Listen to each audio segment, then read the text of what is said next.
지금 보는 이 그림들은 런던에 있는 내셔널 갤러리가 전시하고 있는 클로드 모네의 그림들입니다.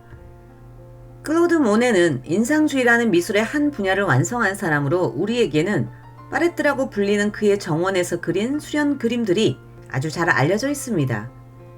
미술사의 핵을 긋는 한 분야를 가리키는 용어 인상주의라는 용어는 1872년 모네가 그린 이 그림 인상, 임프레션 해돋이라는 작품에서 기원하였습니다. 인상주의 화가에는 폴 세잔, 반센트, 빈 고흐, 폴 고갱 등 그 이름만 들어도 고개가 끄덕여지는 화가들이 있습니다. 인상주의 화가들은 1860년대를 기점으로 주로 활동하였는데요. 인상주의의 특징을 나타내는 핵심 용어는 빛, 그리고 그로 인해 시시각각으로 변화하는 색채의 변화입니다.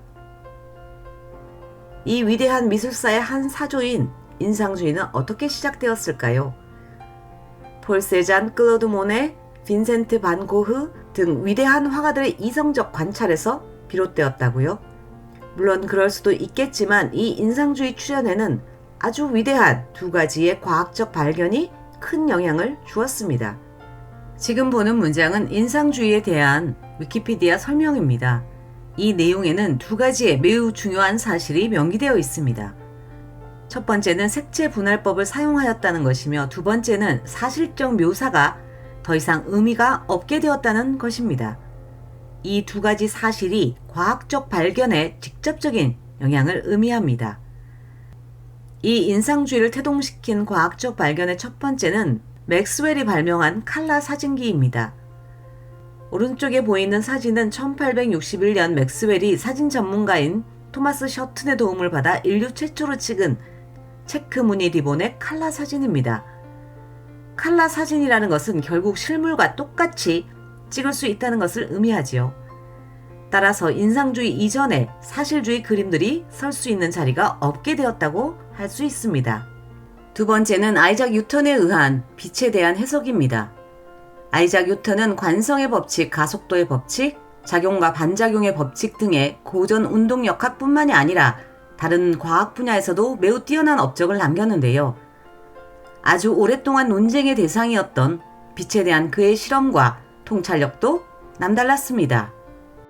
뉴턴 이전에 빛은 백색이라고 생각되었는데요. 1672년 뉴턴은 프리즘을 통해 빛을 분산시켜 햇빛이 실제로는 아주 다양한 색깔의 빛으로 구성되어 있다는 것을 증명하였습니다. 우리가 햇빛은 빨주노초 파남보라는 무지개 색깔의 다양한 빛으로 구성되어 있다는 것을 알게 된 것이 다 뉴턴의 이 분산 실험 덕분이지요. 그는 빛은 입자다라는 기본 개념 아래 1704년 발표한 그의 저서 광학에서 빛의 성질을 자세히 다루었습니다. 뉴턴이 실험적으로 증명한 빛의 분산은 실제로 미술계에 커다란 영향을 끼쳤고 1708년 빛의 분할을 기반으로 한 색채 분할이 처음으로 미술계에 도입되었습니다. 지구에는 매우 다양한 생명체들이 있으며 화면에 보이는 저 화려한 색의 꽃들을 포함하여 우리를 포함한 모든 생명체 각각은 고유의 색을 지니고 있습니다. 우리가 보는 모든 색의 근원은 태양으로부터 도달하는 햇빛입니다. 그 햇빛이 물체에 닿았을 때 어떻게 흡수되고 반사되느냐에 따라 고유의 색을 나타내는데요. 이번 영상에서는 인상주의 화가들이 화폭에 담았던 생명체의 고유의 색이 어떻게 나타나며 그 색이 어떤 원리로 시시각각 변화할 수 있는지에 대해서 살펴보겠습니다. 지구에 존재하는 모든 색의 근원인 태양이 방출하는 빛의 파장과 각 파장의 세기를 보면 빨주노초 파남보의 무지개 색을 띠는 부분이 가시광선 영역으로 380나노미터에서 750나노미터 정도에 해당하는 파장을 가지고 있습니다. 이 영역의 빛이 우리가 색을 구분할 수 있게 하는 주된 역할을 하고 있는데요. 각 파장의 세기는 약간의 차이가 있기는 하지만 비교적 비슷하게 방출되는 것을 볼 수 있습니다. 이 서로 다른 색을 지니는 파장의 빛들이 거의 동일한 색이기 때문에 물리학적으로 태양빛은 백색입니다. 그래서 뉴턴이 프리즘을 통해 빛을 분산하기 전까지 햇빛은 백색이라고 인식되었던 것이지요. 물론 이는 지구에 도달하는 태양빛과는 조금 다릅니다. 태양빛이 지구에 도달하는 과정에서 파란색과 보라색 부분이 일부 대기권에서 걸러지기 때문에 우리는 우주에서 보는 태양빛보다 조금 더 붉은 빛을 인지하게 됩니다. 그런데요, 만약 태양빛이 우리가 주변에서 흔히 볼 수 있는 초록색의 빛을 내는 파장으로만 구성되어 있다면 지금 우리가 보는 세상과는 많이 다를 것입니다. 검은색은 초록의 파장을 흡수하는 부분, 그리고 이 파장을 흡수하지 않고 반사하는 모든 부분은 초록색으로 보일 것입니다. 즉, 우리가 인지하는 색이라는 것은 물체에 의해서 흡수되지 않고 반사되는 빛의 색깔인 것이지요. 그림에서 보는 것처럼 식물의 잎은 파란색과 붉은색의 파장을 흡수하고 초록색의 파장을 반사합니다. 이처럼 모든 물체는 일정한 파장의 빛을 반사하기 때문에 고유의 색을 가질 수 있게 되는 것입니다. 반사하지 않고 완벽하게 모든 빛을 흡수하는 물체는 없냐고요? 이론적으로 흑체, 블랙바디라는 것이 있습니다. 흑체는 표면에 도달하는 모든 빛을 흡수하는 가상의 물체인데요. 고온의 별들이 흑체에 가깝습니다.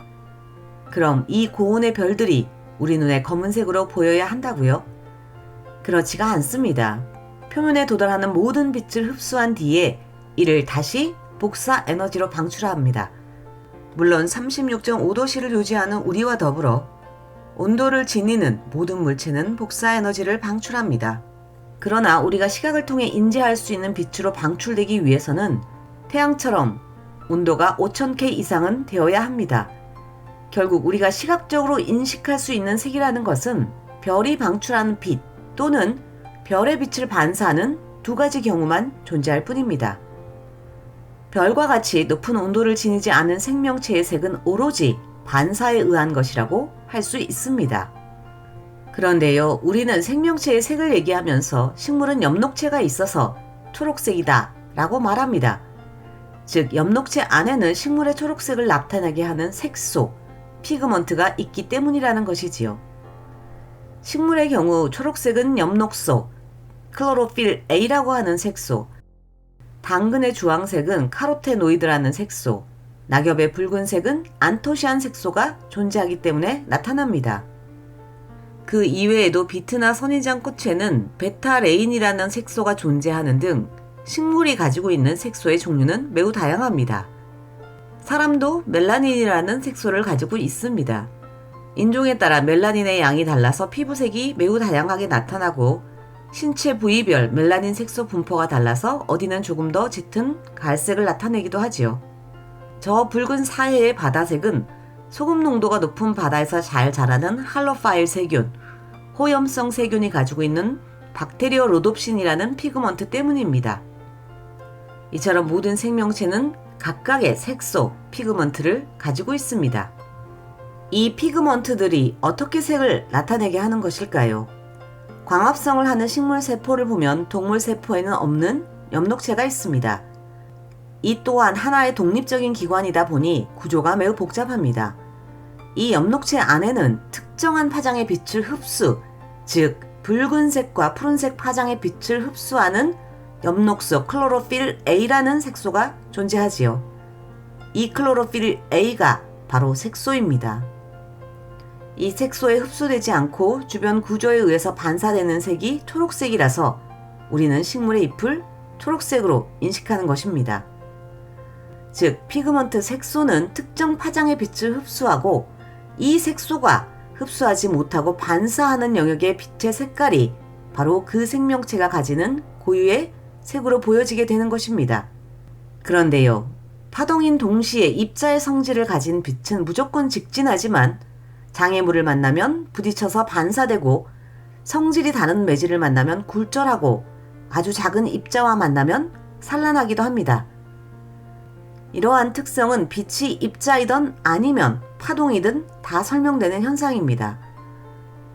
이런 성질을 지닌 빛이 초록색의 잎에 어떤 각도로 입사되느냐에 따라 반사 각도가 달라지기도 하고 잎 주변에 아주 작은 입자들이 존재한다면 산란되는 정도가 달라지게 됩니다. 빛의 산란이 커질수록 잎의 광택이 좌르르 흐르게 됩니다. 즉, 태양의 고도와 주변 환경 등등이 특정 영역에 입사되는 빛의 각도와 산란 정도를 시시각각 바꾸게 함으로써 하나의 색소를 가진 잎들을 다양한 색으로 나타나게 할 수 있습니다. 그런데요, 색소에 의해서 흡수되지 않는 빛이 반사되는 경우가 아닌 조금 다른 원리에 의해서 색이 나타나는 경우도 있습니다. 구조색이라고 부르는 색입니다. 구조색은 다양한 생명체에게서 나타납니다. 나비의 저 화려한 날개, 광택이 자르르 흐르는 구슬딸기, 번뜩번뜩 빛나는 공작새의 날개 등등에서 말이지요. 이 구조색은 물 위에 기름이 떠 있을 때 생기는 무지개 색깔처럼 다양하고 윤기가 흐르는 특징을 가집니다. 앞서 언급한 바와 같이 직진하는 빛은 그림과 같은 얇은 층을 만나면 일부는 반사되고 일부는 이 층을 통과하면서 굴절됩니다. 그런데 영상에서처럼 이 빛이 통과할 수 있는 또 다른 층이 아래에 존재한다면 여기서도 반사가 일어나고 이 빛은 상층에 부딪혀 또 굴절될 것입니다. 만약 그 아래 또 다른 층이 있다면 이러한 현상이 반복되어 일어나겠지요. 그래서 맨 위층을 뚫고 나오는 여러 갈래의 반사 각도가 다른 빛들이 시간차를 두고 합쳐져서 우리 눈에 보일 것입니다. 이게 끝이 아닙니다. 빛은 회절이라는 특성을 가지고 있습니다. 회절은 빛이 파동의 성질을 가지고 있기 때문에 나타나는 현상입니다. 빛이 진행하는 방향에 장애물이 있으면 장애물이 부딪혀 반사되지만 그 장애물에 구멍이 있으면 이 좁은 구멍을 통과합니다. 그런데 그 구멍을 통과하면서 파면이 넓어지고 휘어지는 현상이 나타납니다. 이를 회절이라고 하지요. 그림에서처럼 단순화해서 보면 마치 수면 위에 물결이 동심원을 그리면서 퍼져나가는 것처럼 빛의 파면이 점점 넓어지는 것을 볼 수 있습니다. 만약 이 장애물에 아주 좁은 구멍이 한 개가 아니라 두 개라면 장애물을 통과하면서 회절된 빛들이 겹칠 수밖에 없게 됩니다. 이렇게 서로 다른 두 개 이상의 파가 합쳐지는 현상을 간섭이라고 하는데요. 합쳐지면서 어떤 경우는 진폭이 커지기도 하고 경우에 따라서는 소멸되기도 합니다. 물론 반사각도가 다른 빛들도 진행 방향의 어느 지점에서 교차하게 된다면 간섭이 일어날 것입니다. 즉 어떤 물체에 빛이 닿았을 때 그 물체가 가지는 표면 구조에 따라서 반사각도가 달라지고 회절되어 서로 간섭하면서 반사각도와 파장의 세기를 변화시킴으로써 매우 다양한 빛들이 동시에 나타날 수 있게 되는 것이지요. 한편 표면이 고르지 않은 경우 매우 불규칙적인 산란이 일어나기도 합니다.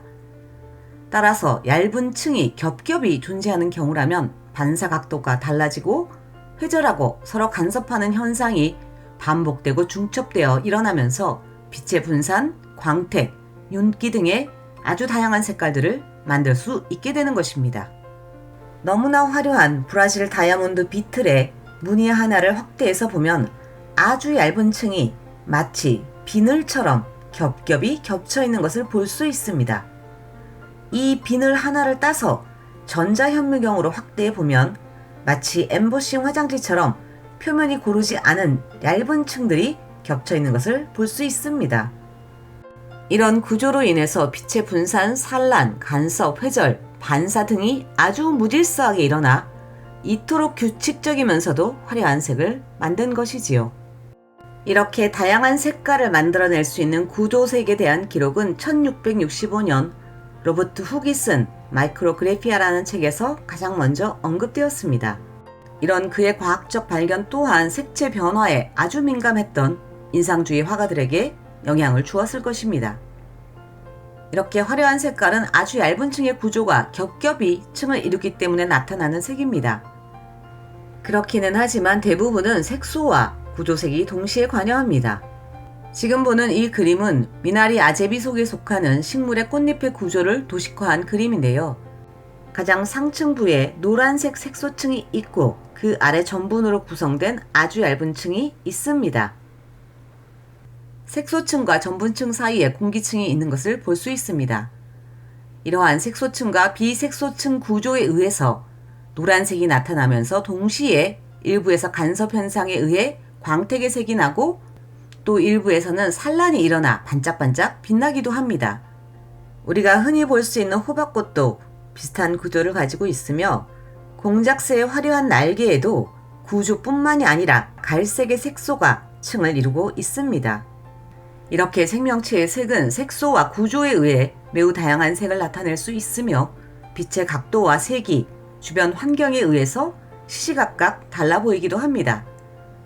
인상주의 화가들은 이렇게 빛에 의해서 변하는 생명의 색으로 가득 찬 자연을 화폭에 담았던 것이지요. 과학과 예술의 절묘한 조화로 우리 모두가 사랑하는 모네, 반센트 빈 고흐, 고갱의 그림 등이 탄생하게 되었습니다. 지금까지 불량엄마 과학수다 인상주의 화가 모네와 생명의 색이었습니다.